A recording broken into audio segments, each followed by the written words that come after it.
ঢাবির ৬ ইউনিটের ফল প্রকাশ। ১৩০ আসনের বিপরীতে পাশ করেছে ২৪১ জন। তথ্যটি নেওয়া হয়েছে দ্য ডেইলি ক্যাম্পাস থেকে। আসসালামু আলাইকুম রহমতুল্লাহ। S.A মিডিয়া 45-এ সবাইকে স্বাগতম। সাথে রয়েছে আমি S.A রহমান। ভিডিওটি শুরু করার আগে বলে রাখি, যারা এই চ্যানেলে নতুন তারা অবশ্যই সাবস্ক্রাইব করবে এবং পাশের বেল আইকনে ক্লিক করে রাখবে পরবর্তী ভিডিও সবার আগে দেখার জন্য। ঢাকা বিশ্ববিদ্যালয়ের ২০২১-২২ শিক্ষাবর্ষের স্নাতক সম্মান প্রথম বর্ষের চারুকলা অনুষদভুক্ত ৬ ইউনিটের ভর্তি পরীক্ষার ফলাফল প্রকাশিত হয়েছে। আজ বৃহস্পতিবার ২১ জুলাই বেলা ১১টায় বিশ্ববিদ্যালয়ের উপাচার্য অধ্যাপক ডক্টর মোহাম্মদ আখতারুজ্জামান প্রধান অতিথি হিসেবে উপস্থিত থেকে প্রশাসনিক অধ্যাপক আব্দুল মতিন চৌধুরী ভার্চুয়াল ক্লাসরুমে আনুষ্ঠানিকভাবে এই ভর্তি পরীক্ষার ফল প্রকাশ করেন।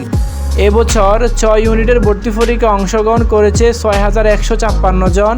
পাশ করেছেন মাত্র ২৪১ জন। এতে আসন রয়েছে ১৩০টি, অর্থাৎ ১৩০টি আসনের বিপরীতে ২৪১ জন শিক্ষার্থী পাশ। এরকম আপডেট সকল তথ্য পাওয়ার জন্য S.A মিডিয়ার সাথেই থাকো। ধন্যবাদ সবাইকে। আসসালামু আলাইকুম।